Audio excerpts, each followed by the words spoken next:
नमस्कार दोस्तों, मैं देवेंद्र सिंह स्वागत करता हूं आपका कृष्णा अकेडमी ऑनलाइन प्लेटफॉर्म पे। देखिए, आज अपन शुरुआत करने जा रहे हैं जो आपके करंट में चल रहा है एनटीपीसी का तीसरा लेक्चर है ये आज, और जो कोऑर्डिनेट पे आधारित है। इसमें हम आज ज्ञात करना सीखेंगे, जब अपने को कोई ट्राइंगल या त्रिभुज दे रखा हो और उसके तीनों पॉइंट दे रखे हो तो बताना कि ये त्रिभुज का क्षेत्रफल क्या होगा या उस त्रिभुज का टाइप क्या होगा। तो आइए देखते हैं हम एक एक क्वेश्चन।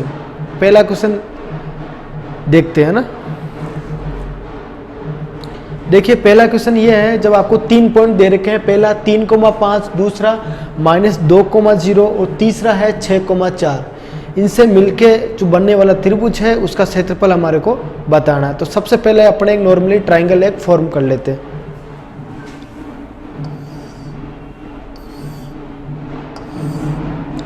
अब देखो, इसमें 3 बिंदु है तो तीनों को अपन x1 y1 x2 y2 और x3 y3 मानकित करते हैं, क्योंकि अपना जो फॉर्मूला होता है वो इसी पे बेस्ड होता है। जो अपना नॉर्मली जो भी अपन त्रिभुज के सूत्र जो होता है आपके, वो इसी पे बेस्ड होता है। तो पहला बिंदु ले लेता हूं मैं x1 y1, दूसरा ले ले अपन x2 y2, तीसरा ले ले अपन x3 y3। ठीक है। अगर 3 बिंदु दे रखे हो और त्रिभुज का क्षेत्रफल पूछे तो वो होता है आपके 1/2 mode x1 y2 minus y3। आगे लिखते हैं अपन x2 y3 माइनस y1, और थर्ड स्टेप है इसमें x3 y1 माइनस y2 और मोड। यहाँ अपन एक एक करके सारी वैल्यू पुट करेंगे और इसका मान निकालेंगे। सबसे पहले अपन बात करें 1/2 तो ऐसे कैसे लिखा जाएगा, फिर आगे आपके मोड।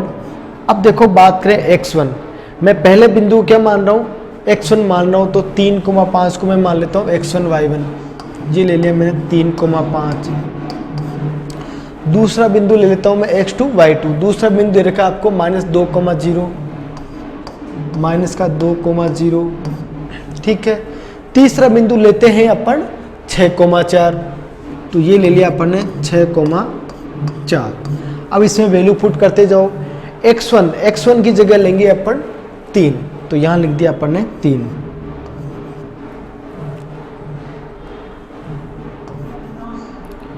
अब y2 माइनस y3, y2 का मान है 0 माइनस y3 का मान है 4 प्लस।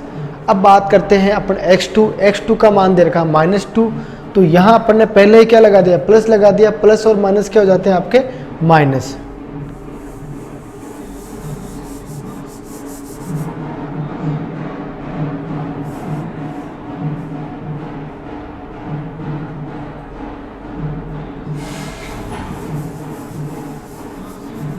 हाँ, अपन यहाँ लिख देंगे आपके माइनस।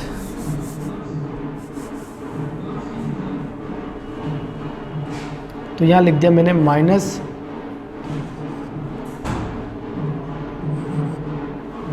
हाँ, अब देखो x2 का मान है -2, तो अपन ने सीधे लिख दिया -2। अब y3 माइनस y1, y3 का मान है आपके 4, तो यहाँ लिख दो 4 माइनस y1 का मान है 5, तो यहाँ लिख दो आप 5। अब बात करेंगे अपन x3 की। किसकी बात करेंगे अपन, x3 का मान है आपके 6, तो यहाँ लिख दो 6। फिर आपके बोला y1 माइनस y2, y1 आपके हैं 5 माइनस y2 हो गया आपके 0 और मोड। अब इसको अपन सोल्व कर लेंगे। 1/2 मोड। अब देखो, यहाँ तो बचे -4 को 3 से गुणा करेंगे तो -12। अब देखो, 4 में से 5 गए तो 1 बचा किसका, माइनस का 1 अंदर, माइनस का 1 बाहर, तो माइनस क्या हो गए, प्लस और 2। यहाँ देखो 0 का कोई सेंस होता नहीं। 6 × 5 कितने हो गए, 30। अब देखो इसको आगे अपन पूरा सोल्व कर लें, 1/2 तो है ही। अब देखो 30 और 2 32, 32 में से 12 गए तो 20, कितने बचे 20, मोड 20। अब 20 में 2 का भाग कितनी बार जाएगा 10, और 10 आपके जो आंसर हो जाएंगे इसके, ठीक है।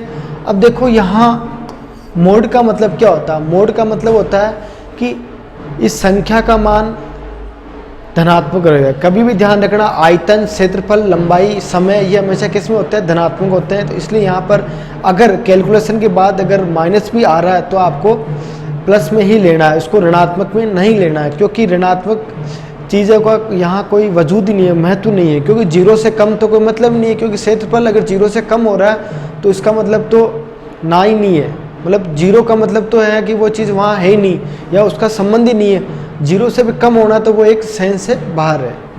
अब बात करें अपन क्वेश्चन नंबर 2 की। अब देखो ये भी सेम उसी तरीके से क्वेश्चन है।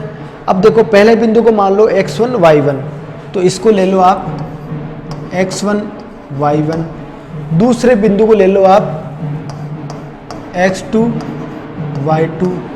तीसरे को ले लो x3 y3, इस तरीके से, ठीक है।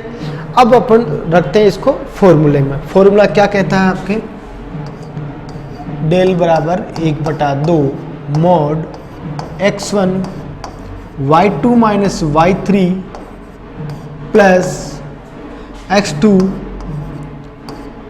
y3 minus y1 plus x3 y1 minus y2 और मोड बंद। यहां अपन एक एक करके वैल्यू रख देंगे इनकी। x1, सबसे पहले x1 का मान है आपके 2, तो यहां लिख दिया आपने 2। फिर बात करें y2 का मान है -1, तो -1। y3 का मान 3, तो माइनस के 3 हो जाएंगे। फिर बात करें अपन x2 का मान है -3, तो यहाँ देखो प्लस है और ये माइनस का, तो क्या हो जाएगा -3।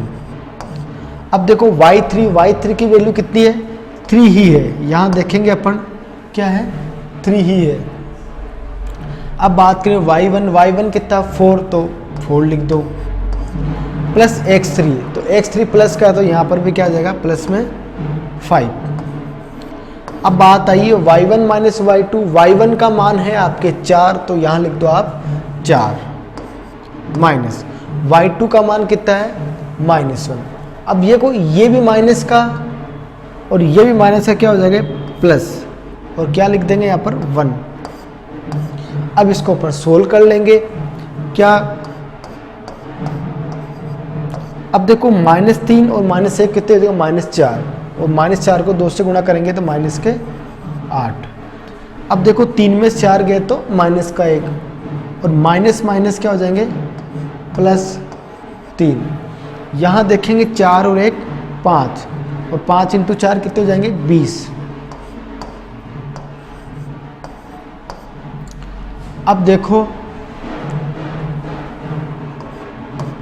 यहाँ इसको सोल्व करोगे आप तो क्या आ जाएगा आपके 20 में से 8 गए तो 12, 12 और 3 15, और 15 का आधा कितना होता है 7.5, कितना होता है 7.5। तो यहाँ 20 और 3 23, 23 में से 8 गए तो 15,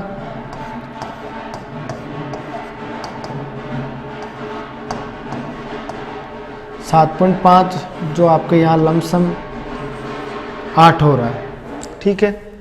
सॉरी 8 क्या, ये आपके 7 ही हो रहा है।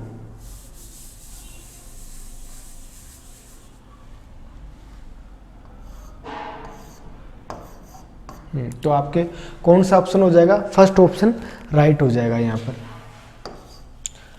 तो ये देखो आसान सा क्वेश्चन है, बस आपको वैल्यू में कोई गलती नहीं करनी रखने में और आंसर निकाल लेने हैं। अब बात करते हैं अपन क्वेश्चन नंबर 3 की। 3 में देखो अपने को मान नहीं देखे, क्या दिए हैं x y z, ये दिए हैं, क्या दिए हैं x y z नहीं दिए कि a b c में दे दिए। अब यहाँ पर अपने को क्या करेंगे, इनका मान या तो मैं फॉर्मूले में ये रखूं या फिर इनका मैं मान कुछ मान लूं अपनी तरफ से, ताकि मेरा क्वेश्चन क्या हो जाएगा, थोड़ा आसान हो जाएगा। अगर मैं फॉर्मूले में यही मान रखूंगा तो मेरे क्वेश्चन थोड़ा सा लंबा होगा, ज़्यादा लंबा नहीं होगा, थोड़ा सा लंबा होगा। तो मैं मान लेता हूँ इनके मान ए बी सी के, है ना। मैं मान लेता हूँ ए का मान 0, बी का मान 1 और सी का मान -1। ठीक है, पहला बिंदु क्या हो जाएगा, 0, बी और सी, इनको जोड़ूंगा तो क्या हो जाएगा 0। दूसरा बिंदु क्या हो जाएगा, बी का मान क्या 1, सी और ए दोनों को जोड़ना है तो 0 में -1 जोड़ूंगा क्या आ जाएगा, -1। तीसरा बिंदु सी, ए प्लस बी, सी की वैल्यू क्या है -1 और ए प्लस बी 0 में 1 जोड़ूंगा तो 1। ऐसे करके अपने पास 3 बिंदु आ गए। अब इसको फॉर्मूला में रख दो। फॉर्मूला क्या बताया मैंने आपको, डेल बराबर 1/2 mode x1 कोष्टक y2 minus y3 plus, अब आ जाएगा आपके x2 y3 माइनस y1 और तीसरा है इसमें x3 y1 माइनस y2 और मोड बंद। ठीक है, अब यहाँ अपन एक एक करके वैल्यू रख देते हैं। 1/2 मोड x1 की वैल्यू क्या है 0, तो ये पूरा क्या हो जाएगा आपके 0 हो जाएगा, आपको आगे कुछ करने की जरूरत ही नहीं है।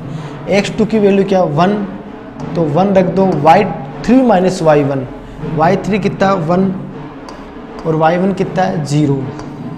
ठीक है, अब देखो x3 कितना है -1 है, तो यहाँ क्या लिख देंगे अपन -1। y1 माइनस y2, y1 कितना है 0, यहाँ पर अपने को 2 लिखना था ना। फिर बात करें y2 कितना -1, अब -1 ऑलरेडी है ये, और माइनस क्या हो जाएगा प्लस का 1। अब इसको सोल्व कर लें अपन। देखो यहाँ तो 0 को कोई सेंस ही नहीं है, अब यहाँ पर भी 0 का सेंस नहीं कोई, तो 1 को 1 से गुणा करेंगे कितना आ जाएगा 1। यहाँ पे देखो माइनस के 1 को प्लस का 1 से गुणा करेंगे तो माइनस का 1, तो ये दोनों कट गए, तो अंदर क्या बचा 0, और इसका मतलब क्या हो जाएगा आपके 0/2 मतलब 0। मतलब कहने का मतलब इनसे किसी प्रकार का कोई त्रिभुज नहीं बन रहा है। ये तीनों क्या है एक ही रेखा पर है, तो कभी भी इनसे त्रिभुज नहीं बनेगा। और जो बन रहा है वो आकृति क्या है आपके तीनों 0 आ रहे हैं, क्या आ रहे हैं, तीनों पॉइंट आपके एक ही रेखा पे आ गए, तो इनसे कभी वो ही नहीं बढ़ेगा। अगर ये थोड़ा बहुत ऊपर नीचे होते यूं तो अपन बोलते हैं कि ये ट्रायंगल बन जाता है, लेकिन ये बीच वाला बिंदु भी इन्हीं पे आ रहा है, तो इसका मतलब अपन कह सकते हैं कि ये तीनों बिंदु क्या है सररेख है। लेकिन आपको क्या पूछा कि इनका एरिया बताओ, तो एरिया क्या हो जाएगा आपके 0 हो जाएगा। अब अपन रुक करते हैं अगले क्वेश्चन की ओर। ये देखो बहुत ही आसान सा क्वेश्चन है, इसमें अपने को फॉर्मूला ही नहीं लगाना है, बस अपने को देख के बताना है कि ये जो त्रिभुज है उसका टाइप क्या है। तो सबसे पहले अपन क्या करेंगे, तीनों भुजाएं देख लें, अपन तीनों भुजाएं निकालेंगे। जैसे सबसे पहले तो मैं त्रिभुज बनाऊं, क्या बनाऊं मैं त्रिभुज बनाऊंगा। अब देखो पहला बिंदु ले लिया मैंने 4,1, दूसरा बिंदु ले लिया मैंने 1,1, तीसरा बिंदु ले लिया मैंने 3,5। ठीक है, इसको मान लो आप ए बिंदु, इसको मान लो आप बी बिंदु, इसको मान लो आप सी बिंदु। तो अपन क्या करेंगे, सबसे पहले तीनों भुजाएं पता कर ले। तीनों भुजाएं पता करने के बाद अपने को पता चल जाएगा कि ये त्रिभुज कैसा बन रहा है, समबाहु है, समकोण है, कैसा है। तो सबसे पहले बात करें अपन ए बी निकालेंगे भुजा, या लगाएंगे अपन दूरी सूत्र। क्या लगाएंगे अपन दूरी सूत्र। दूरी सूत्र होता है √x1 माइनस x2 का whole square plus y1 minus y2 का होल स्क्वायर। तो यहाँ x1 की वैल्यू कितनी 4 और x2 की वैल्यू 1, तो 4 माइनस 1 का होल स्क्वायर प्लस 1 माइनस 1 का होल स्क्वायर। तो ये तो देखो हो गया 0, 4 में से गया 3, 3 का स्क्वायर 9 और वापस कितना आ गया, 3 आ गया। इसी प्रकार अपन निकाल लेते हैं AC निकाल लेते हैं। AC में भी आप इसी तरीके से कर लो, ये x1 ये x2 ये y1 ये y2, तो 4 में से 3 क्या लिखेंगे यहाँ पर, 4 माइनस 3 का स्क्वायर प्लस 1 माइनस 5 का स्क्वायर, 1 माइनस 5 का स्क्वायर। अब देखो 4 में से 3 गए तो 1 का स्क्वायर क्या होता है हमेशा 1, प्लस 1 में से 5 गए तो 4 का स्क्वायर 16, तो कितना आ गया √17। ठीक है। अब बात करें अपन BC, किसकी बात करें अपन, BC। यहाँ पर भी अपन दूरी सूत्र लगा दें। अब देखो यहाँ x1 का मान 1 है, x2 का मान 3 है, y1 का मान 1 है, y2 का मान 5 है, तो अपन सीधा रख दें। x1 की जगह रखूँ मैं 1, x2 की जगह रखूँ मैं 3 का होल स्क्वायर, प्लस y1 की जगह रखूँ मैं 1 माइनस y2 की जगह रखूँ मैं 5। अब इसको सोल्व करते हैं। 1 में से 3 गए तो 2, और 2 का स्क्वायर क्या होता है 4, प्लस 1 में से 5 गए तो 4 का स्क्वायर 16, तो यहाँ कितने होंगे 16 और 4 20। अब आप देखो यहाँ क्या हो रहा है, ये 3 आ रही है, ये √17 आ रही है, ये 20 आ रही है, तो इसमें किसी प्रकार का मेल मिलाप ही नहीं है। नहीं देखो ये तो भाई समद्विबाहु भी नहीं हो रहा, ठीक है, और समद्विबाहु भी नहीं हो रहा, यहाँ पर सिर्फ यही लग रहा है कि समकोण होता तो अपन कहते हैं कि किन्हीं भी दो भुजाओं का योग, वर्गों का योग तीसरी के बराबर होना चाहिए। यहाँ अगर मैं ये क्या हो जाएगा √9, अगर मैं किन्हीं दो छोटी भुजाओं को जोड़ूँ, वो अगर बड़ी भुजा के बराबर आ जाती है तो मैं मानता हूँ कि ये समकोण हो जाएगा। भाई जो रूट में मान है ये कि 17, 9, 26 है या 20 है तो पॉसिबल ही नहीं है, तो इसका मतलब मैं ये कह सकता हूँ कि समकोण भी नहीं है। तो आपके ऑप्शन सिर्फ एकमात्र बचेगा कि विषमबाहु। कौन सा बचेगा, आपके ऑप्शन एकमात्र बचेगा विषमबाहु, कि ये त्रिभुज कौन सा होगा, विषमबाहु होगा।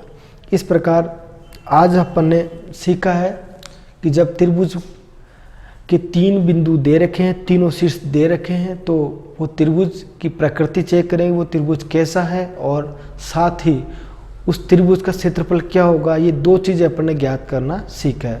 तो आप अपनी तरफ से मेहनत करिए और इनको देखिए, रिवीजन करिए और अपना प्रयास कीजिए, साथ ही अपना बहुमूल्य सुझाव भी दें। और आप लोग जब भी वीडियो देखें तो कम से कम इसको शेयर करना ना भूलें, और जिस प्रकार आपको लाभ हो रहा है उसी प्रकार उसको आगे भी जारी करें और अधिक से अधिक लोगों तक इसको पहुंचाएं, ताकि हमारा मोटिवेशन बना रहे और ये जो नयापन है ये आपको मिलता रहे। क्योंकि आज कई यूट्यूबर हैं जो अपनी तरफ से अच्छा मेहनत कर रहे हैं, लेकिन उनको प्रॉपर्ली प्रोत्साहन नहीं मिल पा रहा। तो मेरा आपसे यही कहना है कि आप लोग हमारे प्रयासों को आप कमेंट करके बताएं कि भाई हम कैसा कर रहे हैं, और हम लगातार उसमें बदलाव करेंगे जिससे कि आपको अच्छा से अच्छा मैटर मिल पाए और आपकी आगामी परीक्षाओं में इसका फ़ायदा मिल पाए। धन्यवाद।